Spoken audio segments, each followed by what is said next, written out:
जो मान रहित है, किंचन मात्र भी जिसके हृदय में मान, ये मान बहुत प्रिय वस्तु है। ये जब तक देहाभिमान है तब तक प्रिय रहता है। देहाभिमान नष्ट होने पर इसका कोई महत्व नहीं रहता। ना अपमान बुरा लगता है, न सम्मान अच्छा लगता है। सच्ची बात, ये देहाभिमान जो अंतःकरण में मय धर्म है, ये बहुत घातक है। इसीलिए श्रीपाद ने कहा सम्मानम कल्याति घोर गरलम। ये जो मान प्रतिष्ठा सम्मान है, ये घोर विष है, प्रभु से बहुत दूर कर देता है, बहुत दूर कर देता है। अंतर की वृत्ति में जहां दैन्यता आनी चाहिए वहां अभिमान आने लगता है, बड़ा भ्रम हो जाता है। ये माया आखिरी जाल फेंकती है उपासक पर। ये जो कीर्ति का है, मान का है, प्रतिष्ठा का है, ये आती है। अगर इसका भोग कर ले तो उपासक की उपासना रुक जाती है। भोग करने का तात्पर्य है प्रतिष्ठा को सत्य मान लेना, सम्मान में सुखी हो जाना, हर्षित हो जाना। मैं कुछ हो गया हूं, गया, परमार्थ से भ्रष्ट हो गया।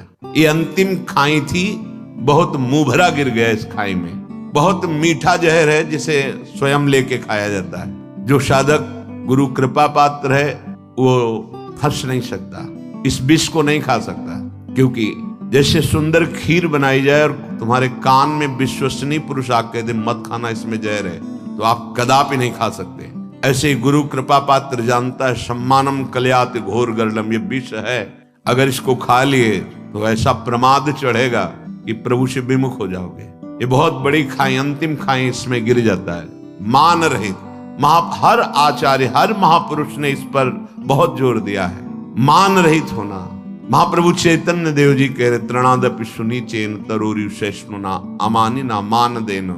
स्वयं अमानी रहकर दूसरों को मान देना।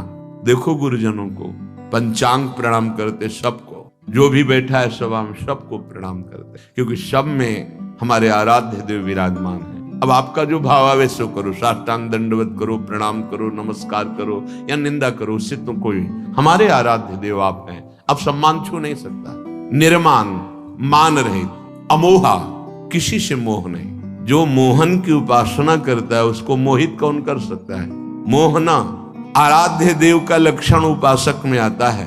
मोहन, वो सबको मोहित कर लेते हैं, लेकिन मोहना, उनको मोह नहीं है किसी से। ऐसा ही उपासक होता है। उपासक की दैवी संपदा से प्रभावित होकर सब आसक्त हो जाते हैं, पर वो मोहना, निर्माण, अमोहा, मोह रहित और जित संग दोषा। किसी भी विषय के संयोग से, व्यक्ति के संयोग से किसी भी प्रकार मन में हर्ष नहीं आना चाहिए। प्रतिकूल परिस्थिति, प्रतिकूल व्यवहार, व्यक्ति का प्रतिकूल पदार्थ, द्वेष नहीं होना चाहिए, शोक नहीं होना चाहिए। जित संग दोषा, जो रही उत्तम प्रकृति का कर शकत कुसंग, चंदन विष व्यापत नहीं लपटे रहत भुजंग। चाहे जैसा संग हो अपने रंग में ही चलना चाहिए, तब वो जित संग दोषा होगा। ये कैसे हो सकता है? जो सब में अपने प्रभु को देखता है वही समान एक रस स्थिति में रह सकता है। नहीं, द्वंद्व से तुरंत अपने कब्जे में कर लेंगे। जब हम अपने प्रभु को देखते हैं तो परिस्थिति को नहीं देखते, और जब परिस्थिति को देखते हैं तो प्रभु को नहीं देखते। जब हम क्रिया को देखते हैं तो कारण को नहीं देखते, और जब हम कारण को देखते हैं तो क्रिया को नहीं देखते। जो क्रिया को देखता है वो बहिर्मुख देहाभिमानी, जो कारण को देखता है वो ज्ञानी पुरुष है। जो परिस्थिति को देखता है वो उसमें लिप्त हो जाता है, बहिर्मुख है, अज्ञानी है। तो जो परमात्मा तत्व को देखता है वही ज्ञानी है। वो परिस्थिति का कोई प्रभाव उसके ऊपर नहीं पड़ेगा। जो आराध्य देव को देखता है, जित संग दोषा, अध्यात्म नित्या, वो नित्य आत्म स्वरूप में स्थित रहता है। तीनों शरीरों के राग का त्यागी होता है। अध्यात्म नित्या, विनिवृत्त कामा, समस्त कामनाओं का वो त्यागी होता है, क्योंकि कामनाएं देहात्म भाव में ही रहती है, आत्म स्वरूप में नहीं है। अध्यात्म में कामनाएं नहीं होती, कोई कामना नहीं होती, न शुभ न अशुभ, न सत्य न असत, तभी उस स्वरूप में स्थित माना जाता है। लेकिन जब तक देह भाव है तब तक कामनाएं बनी रहेंगी। इसीलिए वो विनिवृत्त कामा, समस्त कामनाओं से मुक्त होता है, क्योंकि अध्यात्म नित्या, वो नित्य आत्म स्वरूप में स्थित महापुरुष कामनाओं से रहित होता है। द्वंद्व विमुक्ता, कोई भी द्वंद्व, मान अपमान, सुख दुख, लाभ हानि, जय पराजय, जन्म मृत्यु, ये अब उस पर प्रभाव नहीं डाल सकते। वो द्वंद्वों से मुक्त हो गया है। सुख दुख संगई है, सुखद परिस्थिति या दुखद परिस्थिति दोनों में समान भाव। वो ज्ञानी पुरुष, वो विवेकवान पुरुष अव्यय पद, परम पद का अधिकारी हो जाता है। या करें निर्द्वंदो भवति, भक्ति मार्ग का उपासक निर्द्वंद अवस्था को प्राप्त हो जाता है। तो परमार्थ का स्वरूप क्या है जिससे हम निर्द्वंद हो जाए? बोले परस्वभाव कर्माणि न प्रशंसे न गर्हयेत विश्वमेकात्मकं पश्यन् प्रकृत्या पुरुषेण च। बहुत सुंदर बात है, इसे पकड़ लेना। कह रहे हैं कि परस्वभाव कर्माणि न प्रशंसेन गर्हयेत, ना आपको किसी की यहां प्रशंसा करनी, ना किसी की निंदा करनी। यद्यपि ये व्यवहार में पुरुष और प्रकृति का वर्णन किया गया है, दृष्टा और दृश्य का वर्णन किया गया है, तभी से जगत कहा गया है। दो नहीं है, जो दृश्य है वो भी परमात्मा है और जो दृष्टा है वो भी परमात्मा है। परमात्मा तो परमात्मा है ही, प्रकृति भी परमात्मा है। जिसको ऐसा ज्ञान नहीं है तो उसकी दृष्टि मायामयी होती है। परमात्मा, प्रकृति, दृष्टा, दृश्य, ये सब संबोधन मायाकृत है। जब वास्तविक ज्ञान जागृत होता है तो दो नहीं रह जाते, एक ही रह जाता है, न प्रकृति न परमात्मा। वो एक ही अपने आत्म स्वरूप को देखता है, वही परमात्मा है, वही सब। सर्वम खलमिदम ब्रह्म ज्ञान में, और भक्ति में अपने आराध्य को देखता है। जित देखो तित श्याममयी है या जित देखो तित राममयी है, दो नहीं रह जाते कि ये प्रकृति है, ये परमात्मा है, ये माया है, ये मायापति है, ये दृष्टा है, ये दृश्य है, ये जीव है, ये जगत है। जब तक ये है तब तक माया दृष्टि है। इसलिए उपासक को पहले ये बात मान लेनी चाहिए जो आप कह रहे हैं, परस्वभाव कर्माणि न प्रशंसेन न गर्हयेत। कोई चाहे जितना शांत और अच्छे स्वभाव का हो तो हमें प्रशंसा नहीं करनी। क्यों? अगर किसी की प्रशंसा की तो किसी की निंदा कर देंगे कि ये तो बहुत अच्छा साधक, और वो उदाहरण में देना पड़ेगा। जहां उदाहरण दिया आप अपनी स्थिति से भ्रष्ट हो जाएंगे। ये बड़ा सूक्ष्म विषय है। किसी की भी तुम यदि निंदा करोगे तो वो दोष तुम में भयंकर रूप से जागृत हो जाएगा, परास्त कर देगा तुम्हें। बहुत बहुत अनुभव की भी बात है, शास्त्र सम्मत बात है। अगर आपको इस माया प्रपंच के दलदल से निकलना है तो वाणी को मूक बनाना पड़ेगा, कानों से बहरा बनना पड़ेगा, देखते हुए भी आंखों से अंधा बनना पड़ेगा। ये तीन बातें समझ लीजिए। देखते हुए भी अंधा बनना पड़ेगा, सुनते हुए भी बहरा होना पड़ेगा, और बोलते हुए भी मूक होना पड़ेगा। तभी आप निकल पाओगे, नहीं फंस जाओगे। अगर आप किसी को देखते हैं और उसमें दोष दर्शन करते हैं और कहीं उसके दोषों की निंदा कर देते हैं तो आप लिख लीजिए, वही दोष भयंकर रूप से आपके हृदय में जागृत हो जाएगा। किसी के शांत या घोर मूढ़ स्वभाव और उसके अनुसार कर्म, स्वभाव के अनुसार कर्म है। किसी का बड़ा शांत स्वभाव, किसी का घोर स्वभाव है। कोई शास्त्र सम्मत कर्म करता है, कोई शास्त्र विरुद्ध कर्म करता है। शास्त्र सम्मत कर्म करने वाले की प्रशंसा नहीं करनी और शास्त्र विरुद्ध कर्म करने वाले की निंदा नहीं करनी। क्यों? क्योंकि ये क्रिया है। हम देख रहे हैं कारण को, परमात्म तत्व को। परमार्थी वही है जो अंदर बैठे हुए तत्व को देखता है। तभी महाप्रभु हरिवंश चंद्र जी ने कहा, ये क्रूरा अपि पापिनो न च सताम संभाष्य दृश्याश्चये सर्वान वस्तुतया निरीक्ष परम स्वाराध्य बुद्धिर्मम। वो क्रूर है, पापी है, नीच है, संभाषण योग्य भी नहीं, ऐसे आचरण करता है। ये हुई क्रिया। लेकिन मेरे राधा वल्लभ लाल उसके हृदय में विराजमान पक्का स्वाराध्य बुद्धिर्मम, ये है कारण, परम तत्व कारण। उस कारण तत्व में स्थित होने के कारण वो न किसी की निंदा करता, न किसी की प्रशंसा, सब में अपने प्रभु को देखकर एक रस रहता है। ये परमार्थ का परम सूत्र है। अगर ये नहीं होगा तो भ्रष्ट होना ही पड़ेगा। लिख लो, भ्रष्ट होना ही पड़ेगा। यदि किसी पर दोष दर्शन किया और वो दोष दर्शन आपके अंदर रहा तो निश्चित वो आपको पतित कर देगा, गिरा देगा। परमार्थ में आगे नहीं बढ़ सकते हैं, क्योंकि जहां तुम दोष दर्शन कर रहे हो वहीं प्रभु तुम्हारे बैठे हुए हैं। तो तुम दोष देखने वाले थे या प्रभु को देखने वाले थे? सच्चे उपासक का हृदय तत्काल निर्णय कर देता, गलती हो गई। जहां अरे भाई इतना समय हो गया, अब ये तो जीवन ही को व्यर्थ कर रहे हैं, परमार्थ का इनको तो ज्ञान है नहीं, तो हमको बहुत ज्यादा ज्ञान है। अब आओ लाइन पे प्रश्न माया रखती चली जाएगी। हाँ ये लो, इसका उत्तर दो। तो आता त्राहिमाम, गलती हो गई। प्रभु ही बैठे हैं सब जगह, वो छुपा छुपी का खेल खेल रहे, तुम उनको पहचान लो तो मुक्त हो जाओगे। बस इतनी बात है। परस्वभाव कर्माणि न प्रशंसेन न गर्हेत। ये कौन बोल रहा है? भगवान श्री कृष्णचंद्र जी उद्धव जी से कह रहे हैं, किसी के भी स्वभाव के, चाहे वो शांत हो या घोर हो, और उसके कर्म के, चाहे वो शास्त्र सम्मत हो या शास्त्र विरुद्ध हो, तुम्हें नहीं देखना है। तुम्हें मुक्त होना है ना, तो तुम्हें देखना है कि सामने मेरे प्रभु है। भक्त होना है ना, तो निज प्रभु में देखें, जगत के ऐसन करें विरोध। ये मान लो, मान लोगे सवाल हल हो जाएगा, नहीं मानोगे बिल्कुल भूल हो जाएगी। चाहे जितना आप फर्राटेदार श्लोक बोल लेते हो, शब्दावली से प्रवचन कर लेते हो, चाहे जितने साधना में प्रवीणता दिखाते हो, लेकिन साधना का सूत्र जो है वो भगवान दे रहे हैं।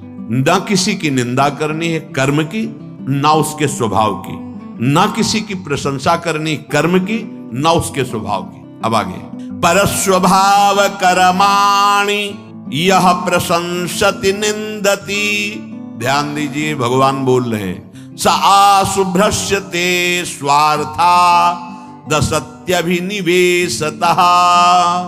जो उपासक दूसरों के स्वभाव की, कर्मों की प्रशंसा कर देता है या निंदा कर देता है, वो शीघ्र ही परमार्थ से भ्रष्ट हो जाता है।